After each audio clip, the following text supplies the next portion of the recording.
I'm gonna let you start out because I know. Okay, so I know for a fact that you have a more positive outlook of what you saw in the last 2 months. 100%. Right now, I'll be real with you. I went into it and I just couldn't help but be like, this is it. Like since a lot, like at least from my expectations. And it's weird because I know for a fact that these individuals also got a grant from Epic. I know for a fact these individuals are heavily supported also. But I can't help but compare these individuals to companies like Stream Studios, Meta Studios. You get what I'm saying? And then I'm over here like, I've seen what they can do in 2 months. Why has so little been done in comparison? Like, for example, we got the bullet points here. Let's go into graphics. Did you notice any changes graphically? Not too much, but on the first time I was on a laptop. The first test I did, I was on a laptop, and this time I was on my gaming PC. So I wouldn't be able to tell you for sure one way or the other because I went from lowest graphics to ultra graphics. So it's a little bit. Okay, I got you. Yeah. Now, I'll say this. The first time, if you played it on ultra, it would crash every single time. Okay. You couldn't even get a match going. So you actually had to play it on high. So being able to play on ultra this time, it was nice. I'm like, okay, so this is what the game's supposed to look like. Showing everybody in the community and stuff like that. Kind of cool. But as far as visual changes, from the moments that I did get to play in ultra, before crashing back then, to now playing in ultra, I'm like, it looks exactly the same. Which, granted, it doesn't necessarily mean that they focus on improving the graphic, right? So then I'm like, all right, so if they haven't really improved on the graphics, let me be analytical about it. Let me see what actually have they improved. The matchmaking, I don't know if like the matchmaking is something that they actually kind of worked on. Because like, you remember how in the first alpha event that KINGSHUNT had, they had like this weird like, hey, like servers are now open. There was like zero marketing. Barely anybody knew that the game was playing or that the game was out. And it was actually kind of difficult sometimes to find a match. I don't know if you experienced that. Yeah, a little bit. Not too bad, but I definitely know what you mean. Now, this time along, it was a lot easier. I was finding matches consistently. Like, you get me? I was too, for the most part. I was looking at Steam charts in that regard, and I was actually surprised to see that the highest amount of players they had at any one moment was only 152. Really? Yeah, that was a weird number to me as well. For how consistent I was getting games, what? I was surprised that worldwide was the highest was 152. When did you play, time-wise? I played every day that it was open this last week. But like, did you jump on like literally start to stop the whole time, all 5 days? Like as soon as you woke up, you're like, going to it. Let's go. KINGSHUNT time, right? Yeah. Oh yeah. I can't. 100%. Right. I did like 12 Eastern to like 6 p.m. Eastern, like for 6 hours, right? And I was just like, so, like, I honestly didn't find any issues in the matchmaking, but that's kind of bonkers. That the fact that it was only 150 people, and that's on 2 servers, because they did have EU. And I know there were people playing on EU. I even looked at their Discord, and they said that EU matches were actually kind of going faster than the NA matches. Yeah. The weird thing with the matchmaking, though, is, and this might have to do with only having 150 players, is it was pretty often that, like, so in the game, I've got 50 plus games played. Okay. And I was consistently playing with people right around that same amount of games played. Until occasionally it would just happen that the 3 of us would get stacked on a team. So 3 people with 50 games each against an entire team with no games. Okay. And so it was a very huge disparity between understanding of the game, because that's not an easy game to just pick up. No. And actually, I want to touch on that, what you just said. The matchmaking, as of the actual matchmaking, the part that drove me almost insane, bro, was one, the lack of tutorial, which we'll come back to, putting a video on a corner of a screen playing passively is not a tutorial. I need you guys to hear this. That is not a fucking tutorial. You could have put that shit up on YouTube and played it a million times. That doesn't mean people are actually gonna understand it. But how many times were you playing and saw a disconnect? Oh my god. Oh my god. Practically every single game. That's what I'm saying. Every single fucking game I played, somebody on their team disconnected, somebody on our team disconnected. I was like, oh my fucking god. And it got to the point where I wasn't sure if it was disconnects or they left or what it was. Like, was it frustration of the mechanics not knowing how to play? Did they just quit? Because mostly it seemed like the disconnects were level 0 accounts.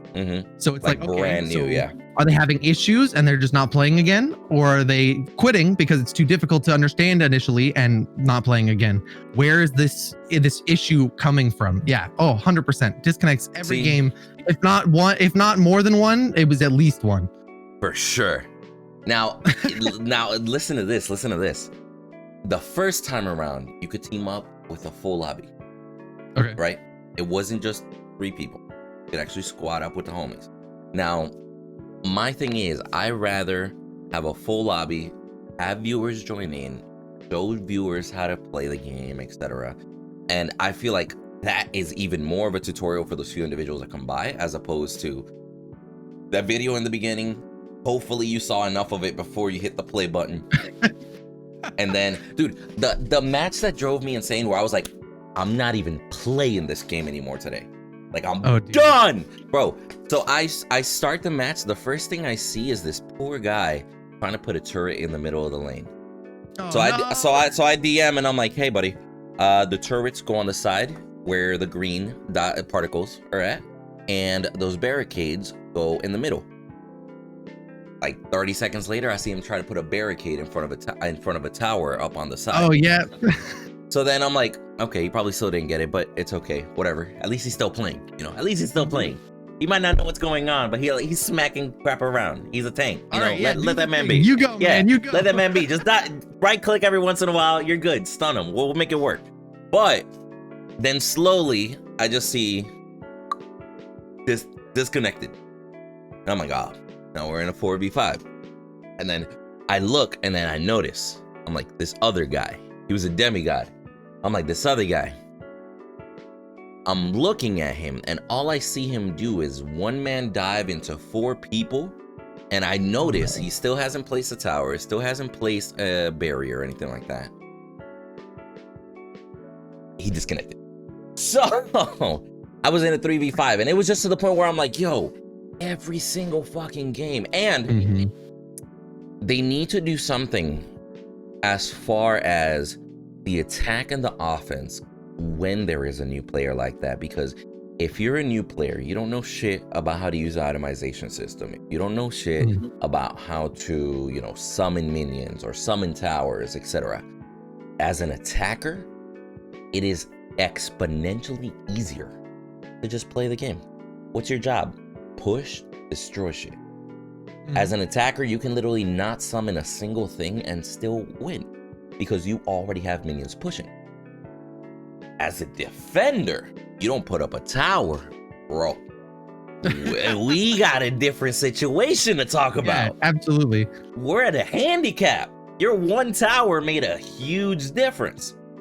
So, I don't know what advice I could give them. I don't know if you have anything to kind of throw that way, because I'm kind of stumped. I don't know how to make that better. At least initially, right? Even if you're just going to make it all players wide, and it'll be frustrating for people that have many, many games that understand how to do things already. But you need to have on-screen elements.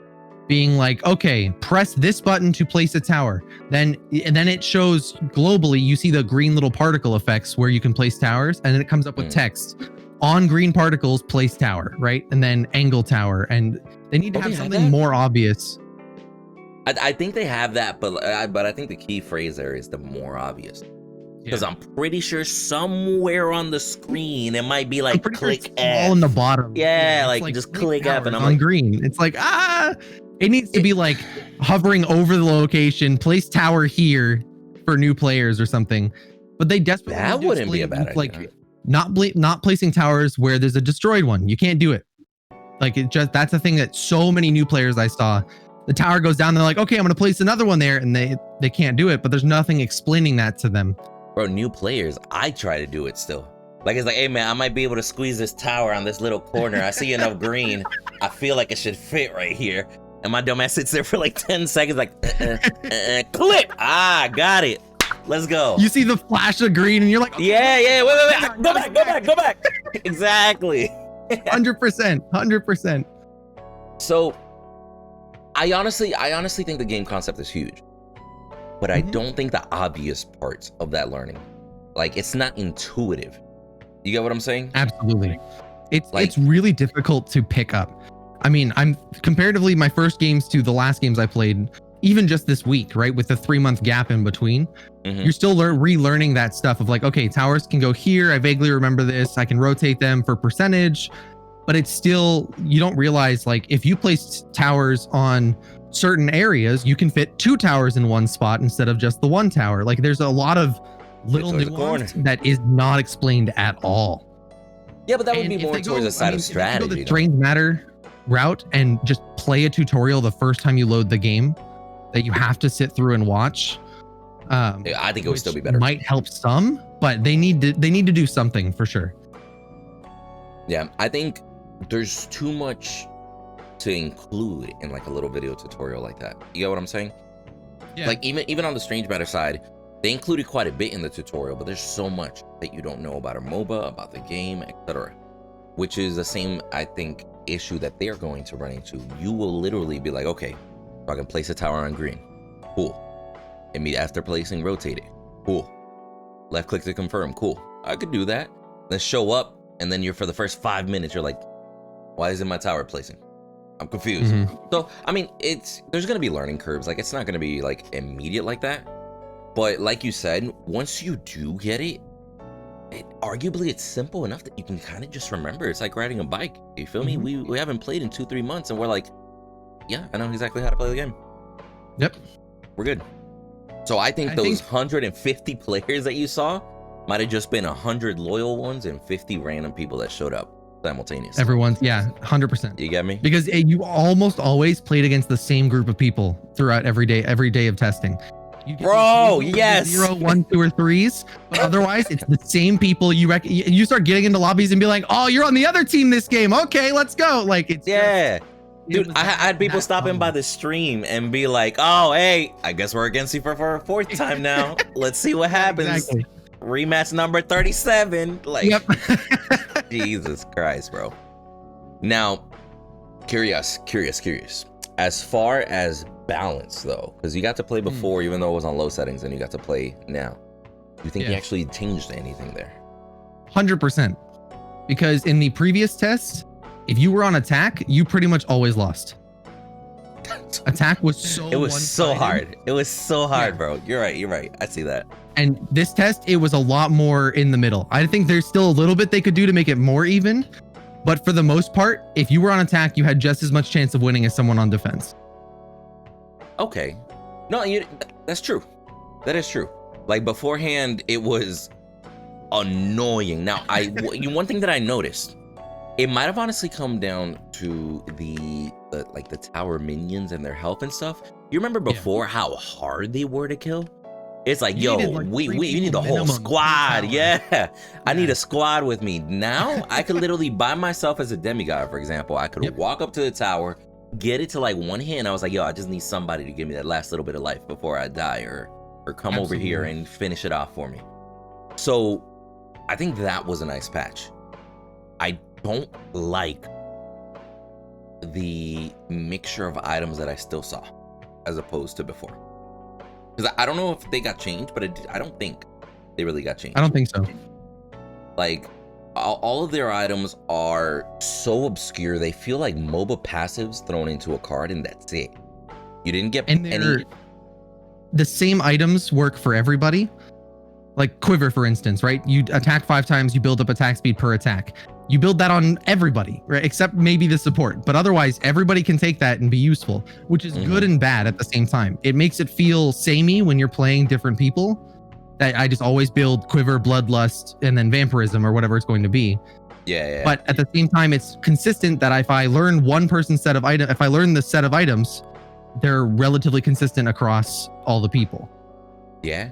I mean, well, that'll come with diversity too. You know what I mean? Like they don't have that many. So I get that. Like I was low-key just building straight tank on the demigod, and then if I was on the tank, I built straight tank, and I was like, hey, this is the same fucking build every single time. I'll be fine. But I honestly, I just wanted to see some of the values get adjusted. Like, besides the passives that, you know, stack effects like that, like for the fact that we have a card that now gives you 15% lifesteal, right? Mm-hmm. And then you're like, okay, 15% lifesteal. That's it? I just spent 3 points on 15%. 15% isn't even that much. I'm not hitting that hard right now, bro. Yeah. Like, unless the game goes on like a good minute, like we're in the last minute of the fucking game and we're like just fighting to defend the Titan. 15% isn't that much. You get me? And then 100%. and then I'm like, okay, so let's say I might be what's her name? The Enchantress? Purple girl? Yep. Right? So let's say I want to be the Enchantress. I'm like, all right, I want to build damage. There's no straight up damage items. There's extra damage while critically wounded. You know, if your shield breaks, extra damage. Like, you know, very situational damage cards. But there wasn't any. Like, I found it interesting that there's a card to stack your attack speed. Which the fact that she's almost like a carry and a mage simultaneously is kind of mind blowing too. To my extent. Like, I don't understand why she'll melt you with her basics and then drop the rock ultimate and fuck you up. Like, I don't know. That doesn't make sense to me. But when I did speak to them before, because I got a chance to actually have a chat with the developers, the first alpha, I talked to them for like 2 hours. They mentioned they got a whole bunch of characters that they want to introduce down the road. They mentioned there's a lot of items in the game that are more suitable for characters that are coming. For example, they have archer characters that are coming. And little things like that, it's like, oh, you know, that makes sense. Why the quiver, I think it was called, right? Yeah, quiver. So, like, why quiver? You know, it's like part of a bow, the quiver. I totally get it. But at the same time, I'm like, well, why is that item in the game now when you have a mage range and then melee? Like, you get what I'm saying? Like, you can still build it. But I'm just along the mindset of, I'm not 100% sure if they know the direction that they're going. Mm-hmm. I just honestly feel like they're putting in the content as it becomes available. Like, they're like, hey, we finished making this item. It's dope. Doesn't really make sense with anybody, but it's finished. We're gonna throw it in there. But it's in, yeah. Yeah, like, we got it in there. And I think part of the reason Enchantress was being played like a carry despite being a mage is because that was the only real item choices we had. If we had something, if we differentiate the damage, instead of just gaining all damage goes up by 20%, if it's differentiated between your basic attack damage or your ability damage, that could really separate Enchantress to be two different builds for one thing, but also more of the mage style that she feels like, other than her attack speed boost ability. That would mean that they need double the items then, because they would need physical based items and then mage based items, which I agree, it would honestly be 1,000,000 times better. But do you know the size of the studio? I'm pretty sure I found out at some point, but I don't know off the top of my head. No. I think they're about Strange Matter studio size. I don't think they're a huge studio. I think there might just be like 7 dudes over there. You know what I mean? So I know that they're not necessarily the largest studio as of yet. Like, they're growing and everything, but I don't want to be mean. You get me? But I just honestly feel like they should be a little bit more conscientious about the choices that they make as far as inputting content. Because you're not just throwing a new person into the game, but now you're throwing a new person into the game where the only clear damage dealer is a mage, but now you got basic attack items everywhere. Mm-hmm. Like, if you're trying it's to a little weird. Yeah, like, I don't know, bro. I don't know. It's like, that's like putting on a Need for Speed game and telling everybody what you gotta play on keyboard. Like, you get what I'm saying? And now people are like, wait, up, down, left, right, E, T. Which one is? I don't even know where my horn's at. Wait, like, like you get what I'm saying? Like, it's one thing to just kind of pump shit out there as you got it, but it's another thing to actually be conscientious. Like, hey, is putting this item in there going to be the best thing for our community? Is this going to make the new player onboarding process easier? Or at this point, would it be more of a hindrance? Is it going to cause more confusion? Because at the end of the day, people are going to play what they like and what they're good at. Just simple as that. If you turn on KINGSHUNT and you're dog shit, you play like dog shit, you got ran over like dog shit, that dog shit got stuck to the tires, you're going to go back to Minecraft. Yep, 100%. And I feel like that was a lot of players this last week. Partly because, like I said, I mean, you'd get 3 people that have 50 games against a team of fresh players, and there's no way we're not going to dominate them, regardless of which side we're on, either it be attack or defense. They don't understand the mechanics of the game yet to even have any idea what to do to stop us.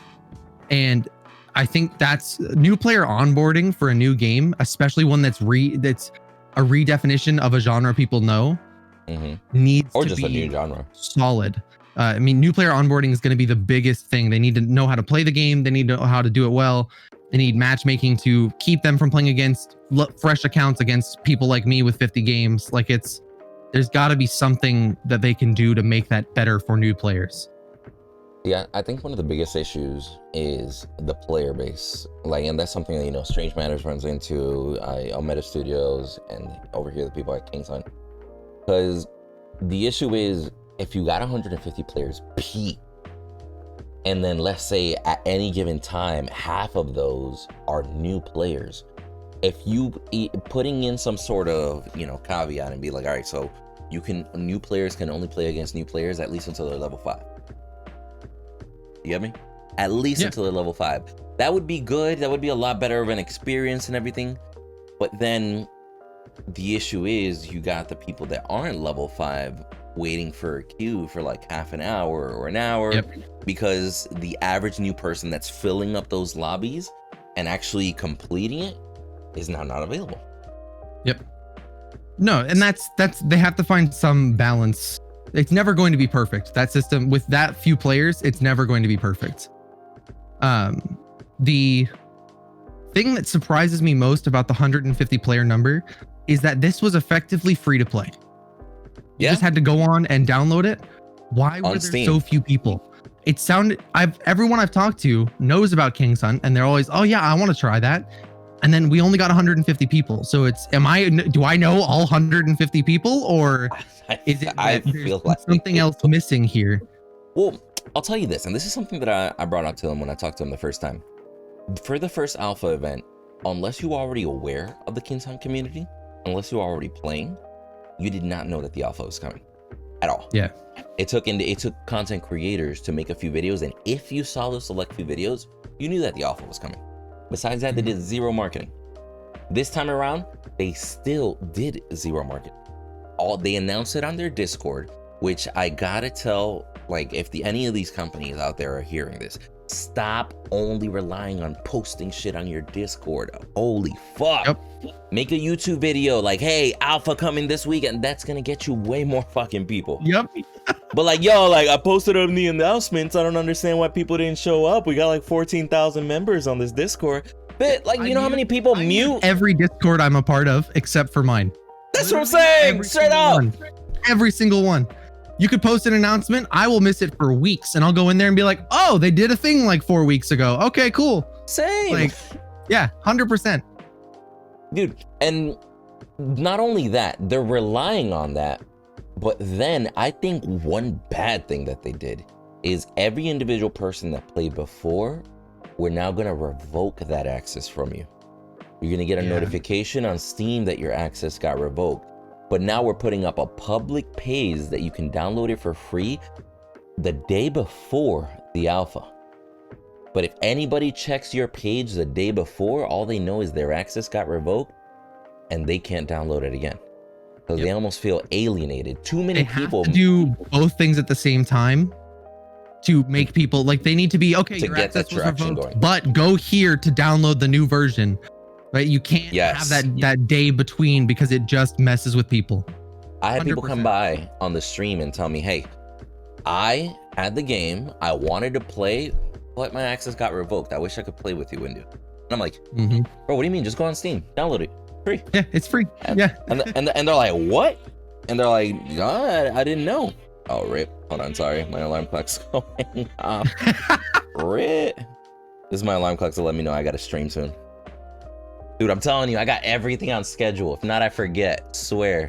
Clockwork, man. Clockwork. Dude, my whole house is fucking automated. I'm like, yo. So at 11:45, my fan turns on. The light on it turns on. My bedroom light turns off. Like, I'm like, hey, it's streaming time, bro. No matter where you are. All my lights, they're on a timer as well. Bro, you got to. But 100%, I feel it. how do you feel about their general content, by the way? I was surprised to see there was nothing new added to the game between the last test and this. I thought for sure when this week started, we had 5 days. I thought we were going to get the initial 3 days of just kind of testing with what we had already, kind of letting new players get used to it. And then on Saturday, they were going to drop the new character. That would have been sick. Be like, hey. Because they've been teasing that character forever. Right. Bro, and that character has been on their main page, on their logo, on the trailer for fucking ever. So I fully expected that Saturday we were gonna get like an announcement that like, oh, update dropped, new characters in. And that when that didn't happen, I was like, oh, okay, we're just gonna play the same thing as last time, just for slightly longer.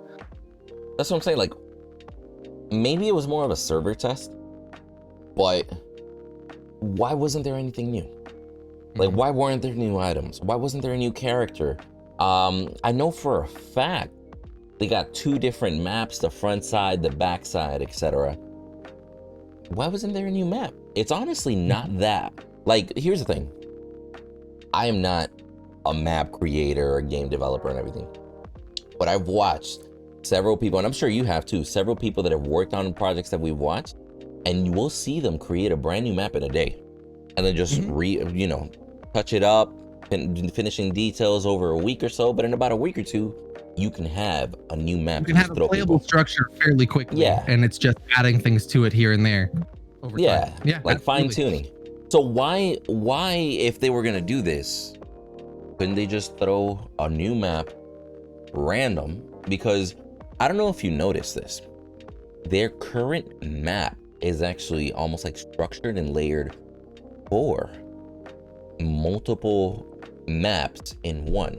Have you actually noticed that whenever the game loads in, if you decide to pause it, you can actually see an overview and it takes you to like one little cone area, but there's still this huge map all the way around it.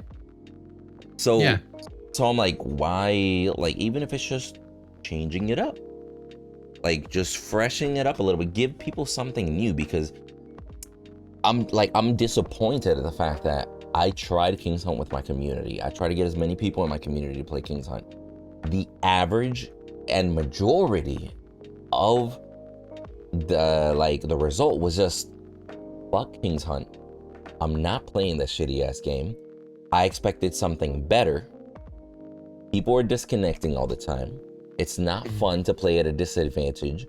Even though the game runs smoother now, it's still running janky at times. And then on top of that, it's the same map, same characters, same items.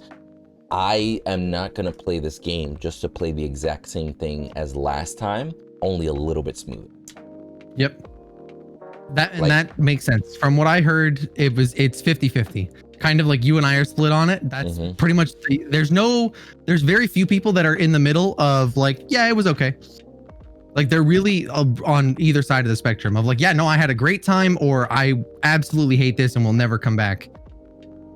You know, isn't some variety of some kind? Isn't it crazy how when you reach towards that spectrum, like the ones that didn't like it, I do feel like oftentimes, like, you know, like I didn't like this weekend event whatsoever, or like this 5-day event whatsoever, but I'll still support the game. I'll still, you know, make videos on it, etc. But I honestly was surprised, kind of like what you just mentioned. People are like, I'm never coming back to this. I'm not playing this game again ever.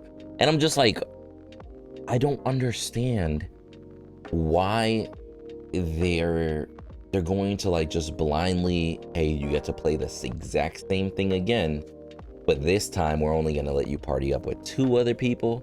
This time we're, you know, like everything's a little bit smoother, but nothing's changed. And honestly, I think the disconnect, I think the disconnect part, it was a bigger issue than the rest of the game. If nobody disconnected and they actually stayed for a full match, I feel like those 5 days would have been a million times better. Yep, I completely agree. And even if you're not even going to fix disconnect problems, have some kind of surrender mechanic. There's nothing worse than being on a team. You're in the first half. If you're on defense, you're in the first half. 2 people of your team disconnect. They have to push your first guardian up through the second map and kill your second guardian before you can get out of that game. And you're in a 3v5 the whole time. Why am I not able to surrender on that? Why am I not able to do something other than just quit? Because that's what seemed to happen a lot, is you just get the whole team quitting. And even with 5 disconnected members, you still had to push up and kill the guardian. Like there was no... Did you really? Yeah. No way. 5 disconnected people, and we still had to push up and kill both guardians. Like, it was just ridiculous. That's super dumb. There should be an auto like, hey, all right, you win. That's it. So see, mercy rule. So 3 disconnects, you just win. Like, just so that comes back on the subject of, are they just letting us, throwing shit out there, letting us play what they got just to do so? Like, why don't they take time and be like, hey, these are things that we should have considered. These are things that could be implemented. Maybe wait another month, make sure that's implemented, and then move on forward. You get me?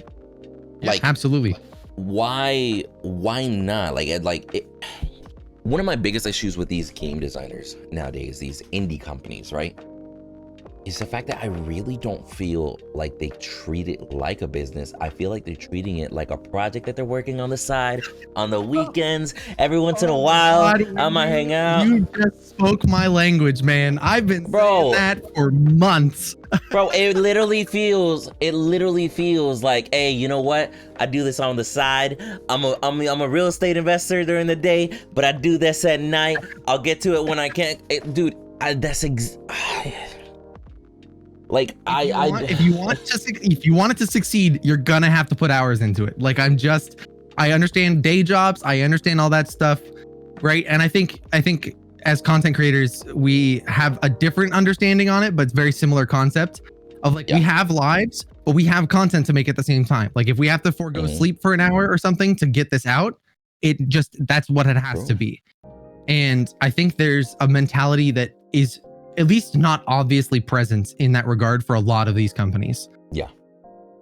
Now, with that in mind, do you think that this project, KINGSHUNT specifically, because that's the one that we're on, do you think KINGSHUNT will be able to get their shit together?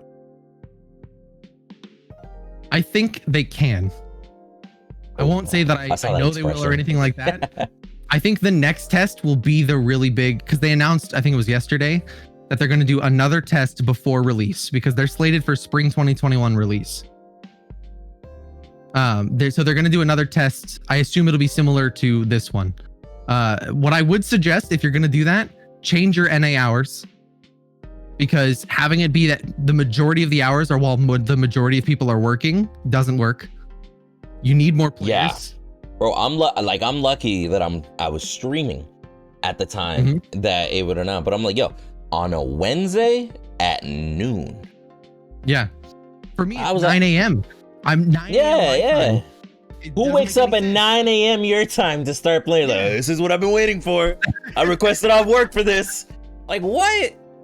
Dude, for anyone on my side of the country, it's 9 a.m. to 3 p.m. If you're working a day job, you're not on those hours. There's nothing you can do to be there. Like, it's just one of those things. I change your NA hours to be either 24 hours so people can play all the time, because that was the thing that was weird for me. It was 5 days, but only select hours over 5 days. It just kind of caught me off guard. But at very least, change your hours or make it run 24/7 for the 5 days.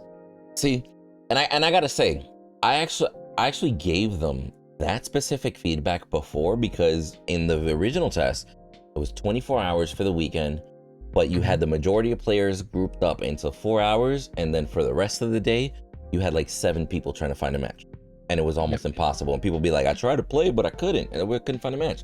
So I told them, I was like, hey, it's smart to do selected hours, advertise those selected hours, and then go from there. But I don't necessarily think that it like came across, like maybe they didn't realize time-wise. They're like, hey, well, you know what? 12 to 12 is the time to do it, which I get it, but maybe a smaller condensed. Like if they would have said, I don't know, 3 p.m. Eastern to 9 p.m. Eastern, or like let's say 5 p.m. Eastern to 10 p.m. Eastern, that would have at least given a little bit of a chance for the Western audience to be able to jump in. The Eastern audience gets a chance to jump in, because realistically, that like 4:30 to 9:30 zone is where a lot of players come in. After 9:30, it starts dying out a little bit, unless you're like, you know, Insomniac. And then before 4:30, it dies out also, because you got people that are at work. So 100%. So maybe it's just the fact that maybe they it's like I feel like they took the advice, but they still wanted to make it like a wide variety for everybody to play. You get what I'm saying? Yeah, absolutely. And I don't think they need to have the same hours for EU and NA, because I think that's where it came down, is they had good EU hours, but the NA hours were suffering because they just mirrored it. But they have to have 2 different servers anyway. So why not just have these servers come up at one time and these servers come up at the other time? That's actually smart. That way, if EU people want to play while EU servers are off, they jump on NA and help out the NA servers. Like it gives people double opportunities to play, but your players aren't segregated. That's smart. Because EU servers are up. We can hop to EU. Yeah, we'll have higher ping, but we can jump over to the EU server, bolster that server, better test over there, and then have an NA test later in the day. Yeah, honestly,